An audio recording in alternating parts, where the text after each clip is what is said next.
Working president గారు కేటీఆర్ గారిని మాట్లాడవచ్చు. మా సోదరుడు బోరబండ డివిజన్లో మరి జూబ్లీహిల్స్ శాసనసభ్యులు మాగంటి గోపీనాథ్ గారితో కలిసి ఈ డివిజన్ అభివృద్ధి కోసం, నియోజకవర్గ అభివృద్ధి కోసం అనుక్షణం తపనబడిన నాయకుడు. ఈ ప్రాంత ప్రజల కోసం, ఇక్కడ ఉండే సమస్యల పరిష్కారం కోసం మరి ఎప్పటికప్పుడు ఆరాటపడ్డ నాయకుడు సోదరుడు మొహమ్మద్ సర్దార్ గారు.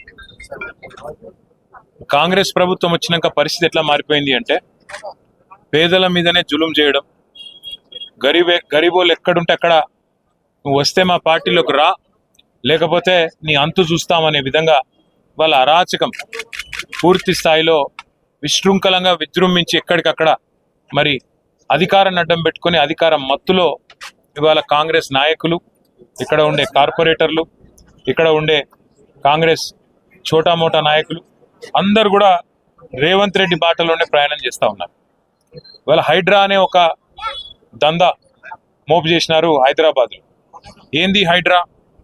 హైడ్రా అంటే రేవంత్ రెడ్డి రెడ్డికుంటలో ఇల్లు కట్టుకుంటే కూలగొట్టది. రేవంత్ రెడ్డి అన్న తిరుపతి రెడ్డి FTLలో ఇల్లు కడితే కూలగొట్టది. రేవంత్ రెడ్డి గారి మనుషులు, ఆయన పార్టీలో ఉండే ఎమ్మెల్యేలు, మంత్రులు, వాళ్ళ ఇండ్లు బఫర్ జోన్లో ఉన్నా, FTLలో ఉన్నా, చెరువు మధ్యలో కట్టినా హైడ్రా గల్లబడదు. కానీ అదే గరీబోడు కుటుంబం సైజు పెరిగి ఒక ఫ్లోర్ ఎక్కువ వేసుకున్నా, లేదా కొద్దిగా ముంగటికి వచ్చినా, ఇవాళ చిన్న చిన్న గల్లీలల్లో ఎక్కడైతే కనీసం ఒక ఆటో కూడా చక్కగా రాదో ఆ గల్లీలలోకి వచ్చి ఆ గల్లీలల్లో ఇలా గరీబోళ్ళ మీద ప్రతాపం చూపెట్టి విచ్చలవిడిగా ఎక్కడికక్కడ హరాస్మెంట్ చేస్తూ ఉన్నది ఈ ప్రభుత్వం. ముఖ్యంగా అటు GHMCని, ఇటు హైడ్రాని అడ్డం పెట్టుకొని ఇలా రేవంత్ రెడ్డి నుంచి మొదలు పెడితే కింద ఉండే చోటా మోటా చిన్న చిత్కా లీడర్ల దాకా హైడ్రా అంటేనే ఒక బ్లాక్మెయిల్ దందాలాగా మారిపోయింది. అట్లా ఈరోజు ఇక్కడ సర్దార్ మృతికి కూడా కారణం కేవలం కాంగ్రెస్ ప్రభుత్వం యొక్క హరాస్మెంటు, వీళ్ళ యొక్క దుర్మార్గ విధానాలు తప్ప ఇంకోటి కానే కాదు. ఇప్పుడు శ్రీనివాస్ యాదవ్ గారు ఒక మాట అన్నారు, 10 ఏళ్లలో తెలంగాణ వచ్చిన తర్వాత కేసీఆర్ గారు చేసిన పని ఏంటంటే హైదరాబాద్లో ఇక్కడ ఉండే గరీబోళ్లకు పట్టాలు ఇచ్చిండు. ఇక్కడ ఉండే గరీబోళ్లకు 1,00,000 మందికి జీవో నంబర్ 58 కింద ఉచితంగా పట్టాలు ఇచ్చి మీరుండాలి, బాగుండాలి, మీ పిల్లలు బాగుండాలి, మీ భవిష్యత్ తరాలు బాగుండాలని చెప్పి చూసింది కేసీఆర్ నాయకత్వం. నోటరీ ప్రాపర్టీస్, ఇప్పుడే మా కార్పొరేటర్లు ఇద్దరు దేదీప్య గారు, రాజ్ కుమార్ చెప్తా ఉన్నారు, అన్న ఇవన్నీ నోటరీ ప్రాపర్టీస్ అని. నోటరీ ప్రాపర్టీస్ని కూడా రెగ్యులరైజ్ చేసేందుకు, ఎందుకంటే హైదరాబాద్లో ఓల్డ్ సిటీలో కానీ స్లమ్స్లో కానీ, హైదరాబాద్లో 1400 స్లమ్స్ ఉన్నాయి. ఈ స్లమ్స్లో చాలా చోట నోటరీ మీదకి వెళ్ళి ఉంటాయి డాక్యుమెంట్స్. ఆ నోటరీ ప్రాపర్టీస్ని కూడా రెగ్యులరైజ్ చేసేందుకు కేసీఆర్ ప్రభుత్వం ఉన్నప్పుడే మేము క్యాబినెట్లో నిర్ణయం తీసుకొని కార్యక్రమం కూడా మొదలుపెట్టినాం. ఇలా రేవంత్ రెడ్డికి ఏమైనా బుద్ధి ఉంటే, ఆయన ప్రభుత్వానికి ఏమైనా పేదల పట్ల ప్రేమ ఉంటే చేయాల్సిన పని ఏంది?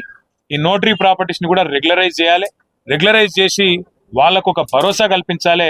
అవసరమైతే ఆ భూహారతో ఏదో తెచ్చిరు కదా, అందులో పెట్టి మేము చేసిన దానికంటే ఒక రవ్వ ఎక్కువ చేయాలి పేదోళ్ళకు. కానీ నువ్వేం చేస్తున్నావు? పేదోళ్ళు ఇల్లు కట్టుకుంటే ఒక డాబా వేసుకుంటే అందులో వచ్చి పొక్క కొట్టాలి, వాడు నువ్వు పార్టీలో చేరపోతే నేను సంపుతా అనాలి, చిన్న దుకాణం ఉంటే దుకాణం కొట్టాలి, కడుపు మీద కొట్టాలి, గరీబోని కడుపు మీద కొట్టి నోటికాడి బువ్వ గుంజుకొని ఆగమాగం చేసి ఆఖరికి ఆత్మహత్య కుసుగొల్పింది ఇవాళ అరాచక కాంగ్రెస్ ప్రభుత్వం. ఖచ్చితంగా ఈ కాంగ్రెస్ ప్రభుత్వం చేసే అరాచకాలకు మేము ఖచ్చితంగా అడ్డం పడతాం. మొత్తం బీఆర్ఎస్ కుటుంబ సభ్యులందరం కూడా, ఎమ్మెల్యేలు కావచ్చు, ఎమ్మెల్సీలు కావచ్చు, ఒక్క పిలుపుతో ఎక్కడ అరాచకం జరిగినా గతంలో హైడ్రా బాధితులకు అండగా నిలబడ్డం, మూసీ బాధితులకు అండగా నిలబడ్డం, లగచర్లలో భూములు గుంజుకుంటామంటే అక్కడ అండగా నిలబడ్డం, నిన్న అలంపూర్లో కూడా ధన్వాడల అక్కడ కూడా రైతులకు అండగా నిలబడ్డది బీఆర్ఎస్ పార్టీ, కేసీఆర్ గారి సైనికులు. రేపు కూడా నేను ఒకటే అంటున్నా, హైదరాబాద్లో ఎక్కడైనా సరే ఏ పేదవాడి మీద రేవంత్ రెడ్డి ప్రతాపం చూపెట్టినా మీకు అండగా ఉండేది, ఖచ్చితంగా మీకు అండగా నిలబడేది బీఆర్ఎస్ పార్టీ మాత్రమే. ఎందుకంటే మాకు తెలుసు హైదరాబాద్ నగరంలో ఇవాళ ఒక్క బోరబండ తీసుకుంటే ఇట్లాంటి స్లమ్లో ఒక 100 ఉంటాయి, ఈ 100 గల్లీలు ఉంటాయి. ఈ 100 గల్లీలల్లో ఏది రైటు, ఏది రాంగు, ఏది లీగలు, ఏది ఇల్లీగల్ అంటే దేవుడు కూడా చెప్పలేడు. మరి అసొంటిది కావాలని ఒక బిల్డింగ్ ఏదైతే బీఆర్ఎస్లో పట్టుకొని దాన్నే కొట్టాలి, ఒక బిల్డింగ్లో ఒక కేసీఆర్ సానుభూతి పరుడో అభిమానం కార్యకర్తను ఉంటే వాళ్ళనే సతాయించాలనే విధంగా ఏదైతే అధికారులు కూడా కాంగ్రెస్ నాయకులు ఆడిచ్చినట్టు ఆడుతున్నారో వాళ్ళకు కూడా నేను చెప్తున్నా, అన్ని రోజులు ఒక్క తీరుగుండయి. ఇలా ఏ అధికారులు అయితే అతి చేస్తుండ్రో, ఏ అధికారులు అయితే కాంగ్రెస్ వాళ్ళు ఆడిచ్చినట్టు ఆడుతుండ్రో, కాంగ్రెస్ పార్టీ కార్యకర్తలు లెక్క పనిచేస్తుండ్రో, ఇది మంచిది కాదు. అధికారం ఎవ్వలకు శాశ్వతం కాదు. మొన్నటిదాకా 10 ఏళ్ళు మేమున్నాం, ఇలా వాళ్ళకి అవకాశం వచ్చింది. రేపు మళ్ళా బరాబర్ తెలంగాణలో మళ్ళా కేసీఆర్ గారికి అవకాశం వస్తుంది. వచ్చినాక తప్పకుండా మేము కూడా యాద పెట్టుకుంటాం. ఇన్ని రోజులు 10 ఏళ్ళు మేము అభివృద్ధి, సంక్షేమం, పేదలు అందరు మా వాళ్ళే అన్నట్టు పనిచేసినాం. కానీ మీరు ఇట్లే పనిచేస్తే, ఇదే తీరుగా మా వాళ్ళ మీద పగబట్టినట్టు చేస్తే పక్కా హిసాబ్ కితాబ్ అన్ని రాసుకుంటాం. 100% మేము కూడా రేపటి రోజున గవర్నమెంట్లోకి వచ్చినాక అన్ని మ్యాటర్స్ కూడా మేము కూడా తప్పకుండా చూడాల్సి వస్తుందని చెప్పి కూడా నేను విజ్ఞప్తి చేస్తా ఉన్నా. आज हमारे जो मोहम्मद सरदार हैं भाई, उनको इतना हरास किया गया, उनके साथ इतना जुल्म किया गया, उनके कारोबार पे, उनके घर पे, और वजह एक ही था, उनकी गलती एक ही थी कि इलेक्शन में हारने के बावजूद आज केसीआर साहब के साथ मैं रहता हूँ, इसी पार्टी में मैं जन्मा और इसी पार्टी में मैं आखिरी दम तक रहूंगा बोल के आज सरदार जो एक फैसला लिए, उस वजह से आज उनको इतना हरासमेंट करके उनको मजबूर करे खुदकुशी करने पे। मैं यहाँ के जितने भी अफसर है जीएचएमसी के और बाकी अफसर है, मैं उनसे रिक्वेस्ट भी करना चाहता हूँ, सत्ता सरकार किसी एक का नहीं होता, हमेशा वो तो बदलते रहता। आप गलती मत करो, कांग्रेस वालों के दबाव में आके, कांग्रेस वालों के कोशिशों में आके, आप भी साजिशों में आके आप भी शामिल होके गलती मत करो। अगर गलती करेंगे तो 3 साल बाद फिर केसीआर की हुकूमत आती, केसीआर साहब की सरकार आती। हम लोग अभी हर चीज का हिसाब किताब रख रहे हैं, ये अच्छी बात नहीं है। क्योंकि अगर आप एक बोराबंडा आएंगे आज, यहाँ पे कम से कम 100 ऐसे गली दिखेंगे आपको जिसमें आप बता भी नहीं पाएंगे कि कौन सी बिल्डिंग किसकी है और कौन कौन चीज क्या है। यहाँ पे नोटरी प्रॉपर्टीज काफी ज्यादा है। कोशिश हमने की थी नोटरी प्रॉपर्टीज के वास्ते, केसीआर साहब जब थे 1 लाख पट्टा तो हम दे दिए जियो नंबर 58 के अंडर हैदराबाद में। साथ ही साथ हमने कोशिश शुरू कर दी थी कि धरनी के अंडर ये नोटरी प्रॉपर्टीज को भी रेगुलराइज किया जाए। अगर रेवंत रेड्डी को और कांग्रेस को गरीबों की तरफ उनको अगर कुछ हमदर्दी है, गरीबों के लिए कुछ उनके दिल में जगह है, तो आपको क्या करना चाहिए, ये सारे नोटरी प्रॉपर्टीज को आप रेगुलराइज करो जल्द से जल्द। ये नहीं कर रहे हो आप, उल्टा आप आके ये नोटरी है, ये ऐसा है वैसा है बोल के गरीब जो है, जो 2 लोग 3 लोग 4 लोग उनके फैमिली के साथ एक जगह रह रहे हैं, उसको आप तोड़ने की कोशिश कर रहे हो, उनके पेट पे मारने की कोशिश कर रहे हो। ये बिल्कुल गलत है। मैं कांग्रेस हुकूमत से, खास राहुल गांधी साहब से भी मैं पूछना चाहता हूँ, अब बार बार कहते हो मोहब्बत की दुकान, आप कहते हो कि यूपी में बुलडोजर राज चल रहा, यूपी में गरीबों के साथ जुल्म किया जा रहा। आज यहाँ पे तेलंगाना में क्या हो रहा आप देखिए, हाइड्रा के नाम पे आपकी कांग्रेस की हुकूमत क्या कर रही है आप देखिएगा, समझने की कोशिश करिए। हर गरीब के पीछे आपकी हुकूमत यहाँ पे पड़ गई। रेवंत रेड्डी की जो मकान है कोडंगल में, जो रेड्डी कुंटा में है, रेड्डी कुंटा मतलब एक तालाब, उसको कोई नहीं टच करता। उसका भाई तिरुपति रेड्डी का मकान यहाँ पे, वो एक आलीशान बंगला है, मकान नहीं बंगला, आज FTL में है, तालाब में है, उसको कोई नहीं छूता। साथ ही साथ पट्टनम महेंदर रेड्डी, पोंगुलेटी श्रीनिवास रेड्डी, इनके पूरे मकान और आलीशान महल तालाब के अंदर है, FTL के अंदर है, उसको भी कोई नहीं छूता। पर आज गरीब जो भी है उसके साथ इतना जुल्म किया जा रहा है। राहुल गांधी साहब, क्या यही है आपकी मोहब्बत की दुकान? आप यहाँ पे तेलंगाना में मोहब्बत की दुकान नहीं चला रहे, नफरत का मकान बना दिया आप, नफरत का दुकान बना दिए तेलंगाना को आपके रेवंत रेड्डी की सदारत में। इसलिए मैं राहुल गांधी से भी कहना चाहता हूँ, रेवंत रेड्डी से भी कहना चाहता हूँ, गरीबों पे मत निकालो आपका गुस्सा। अगर लड़ाई करनी है, सियासी लड़ाई, हमसे लड़ो।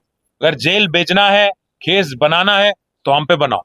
खाली पीली सरदार जैसे एक मासूम बच्चे पे जुल्म करके उसको आज खुदकुशी करने पे मजबूर करके आपको क्या मिल रहा है? 2 छोटे छोटे बच्चे हैं सरदार के, उन फैमिली को आज मिलने के बाद हम सबके आंखों में आंसू आ गए। छोटे छोटे बच्चे, 2.5 साल का बच्चा, 1 साल का बच्चा, ऐसे बच्चों पे आजकल बाप नहीं, कल उनके बड़े होते होते तो क्या गुजरेंगी आप, समझने की कोशिश करो। मैं बस इतना ही कहूंगा कि सरदार की फैमिली जो है उनके साथ हम है। दोनों बच्चों के नाम पे आज 5-5 लाख रुपए का फिक्स डिपॉजिट भी हम करें, उनकी तालीम के वास्ते, आगे जाके उनकी फ्यूचर के वास्ते। और साथ ही साथ जो जुल्म किया गया उनके कारोबार को तोड़ के उनके घर पे भी आके, उसके लिए भी एक्स ग्रेशिया हम पार्टी की तरफ से हम ही देंगे। और सरदार की फैमिली हमारी फैमिली, सरदार की फैमिली BRS की फैमिली है, उनके साथ आखिरी दम तक रहेंगे। उनकी पूरी तरह से हिफाजत और देखभाल हम करेंगे। उनकी भाई छोटे भाई इब्राहिम है, उनको भी हमने आज यकीन दिलाया कि आपके कारोबार के वास्ते हम सबके नंबर भी हम दे के आए वहाँ पे, श्रीनिवास यादव साहब के, श्रावण साहब के, हमारे श्रीनिवास रेड्डी MLC साहब के, विष्णु भाई, सोहेल साहब, महमूद अली साहब, सबके नंबर दे के आए कि भाई कोई भी जरूरत है तो आप फोन करिएगा। ऐसा नहीं है कि मागंटी गोपीनाथ गुजर गए मतलब हम यहाँ पे कोई ऐसा नहीं फील करिएगा कि आपके लिए देखभाल करने के लिए कोई लीडर नहीं। पूरा पार्टी आपके साथ है और गोपी साहब की जो कमी है वो महसूस नहीं होने देंगे। हम सब आपके साथ रहेंगे, ये यकीन दिलाते हुए सरदार की फैमिली को जब तक इंसाफ नहीं मिलती तब तक हमारी लड़ाई जारी रहेगी। कोर्ट भी जाएंगे क्योंकि पूरा कागज ऑलरेडी तैयार है और FIR भी ऑलरेडी हो चुका है। अगर कार्रवाई नहीं करती और इंसाफ नहीं मिलती पुलिस के तरफ से और हुकूमत के तरफ से, हाई कोर्ट भी जाएंगे और जरूरत पड़ा तो सुप्रीम कोर्ट भी जाएंगे। जब तक इंसाफ नहीं मिलती तब तक हमारी लड़ाई जारी रहेगी। बस यही कहना था और मैं प्रार्थना करता हूं कि सरदार को और हमारे मागंटी गोपीनाथ साहब को भी जन्नत में जगह मिले और వాళ్ళ ఆత్మకు శాంతి కలగాలని మనస్ఫూర్తిగా హృదయపూర్వకంగా కోరుకుంటూ ఆ కుటుంబాలకు మేము అండగా ఉంటామని మళ్ళీ ఒకసారి తెలియజేస్తాం। केजरीवाल साहब शुरू से बोलते हम ये वाकई उठा रहे हैं सरदार के। गोपीनाथ साहब जो MLA है कि बोरा मंडल में बोलते हो सरदार के जैसे कई आपके BRS के लोगों के घर अभी भी सील है कहते, उनके लिए आप हम ऑलरेडी कमिश्नर से बात कर चुके हैं। अभी यहीं से मैं और श्रीनिवास अन्ना बात भी करे कमिश्नर से। मैं बोला भी उनको अगर रेड मार्किंग शुरू हम भी करें तो बहुत नुकसान होती है आपका। बोला मैं क्या बोल तो हर कांग्रेस लीडर, हर BJP लीडर, हर किसी का अगर हम भी मार्किंग शुरू कर दिए, क्योंकि हम कभी भी ऐसे हम देखिए भाई साहब, हम बदलाव की राजनीति करें 10 साल, बदले की राजनीति नहीं करें। अगर हम भी बदले की राजनीति शुरू करेंगे ना, कांग्रेस और BJP वाले एक एक लीडर को हैदराबाद में बहुत मुश्किल हो जाता, क्योंकि यहाँ पे तो पूरे MLAs हमारे, MLC हमारे, सत्ता हुकूमत कांग्रेस की होंगी, पर हैदराबाद में जो है पूरा पकड़ और पूरा का पूरा रिप्रेजेंटेशन, नुमाइंदगी हमारी है। तो हम भी शुरू करें लेटर लिखना और रेड मार्क डालना तो बहुत मुश्किल हो जाती है रेवंत रेड्डी साहब को। बस यही बोला मैं कमिश्नर को। Thank you. MLA साहब एक बोले कॉर्पोरेटर साहब बहुत ज्यादा